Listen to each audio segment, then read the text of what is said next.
to my channel.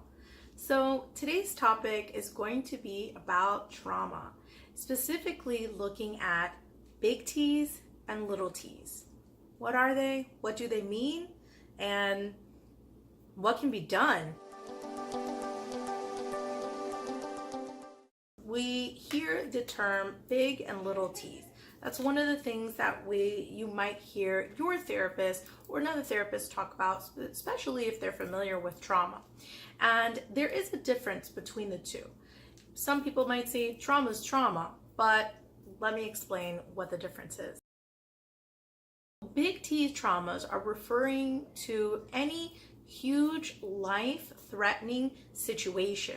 So possibly maybe a sexual assault, physical assault, some type of severe violence, or a major car accident. With big T traumas, and specifically PTSD, one does not necessarily need to experience the traumatic event themselves. So I don't need to have experienced this physical assault myself, but maybe someone really close to me went through that, and that was traumatic for me. So that's kind of the differentiator with a big T trauma. It's a life-threatening situation. So what are little t traumas and how are they different? So little t traumas are still things that have been traumatic for someone, maybe an adverse situation, maybe being bullied in school, or having experience maybe like child abuse or neglect. Maybe my life wasn't necessarily in danger, but emotionally I really experienced a trauma as a result of this. Someone who has experienced a little t trauma would not qualify for a diagnosis of PTSD. However, these are more commonly what might lead to more like anxiety disorders or depression.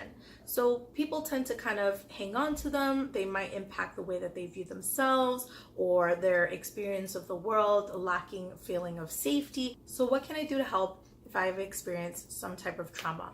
Well, number one, grounding is really important to just be in the present. And grounding can be done in a few different ways, but essentially the idea is using your senses to bring it back to the now.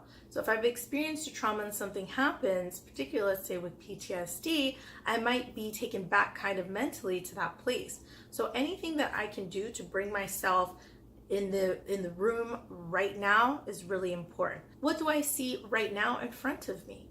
What do I hear? What do I feel? What do I smell? What are the things that I'm experiencing in this moment? And let me know that I'm here now and I'm not back there when that happened. That is grounding, using your senses to bring yourself from wherever you are into the present. The second thing that's important is to really dispel those negative thought patterns. And we could do a whole video on, working through negative thought patterns, but essentially put your thoughts on trial. If I'm feeling unsafe or worried about something right now, are my thoughts really related to anything that's really logical and possible? More often than not, we might find that the thoughts are more irrational and not really applicable to the current situation. So what's the evidence for my negative thought that I might be having, and what's the evidence against it? Thank you in allowing me to help you to live a more mindful life today. And I'll see you.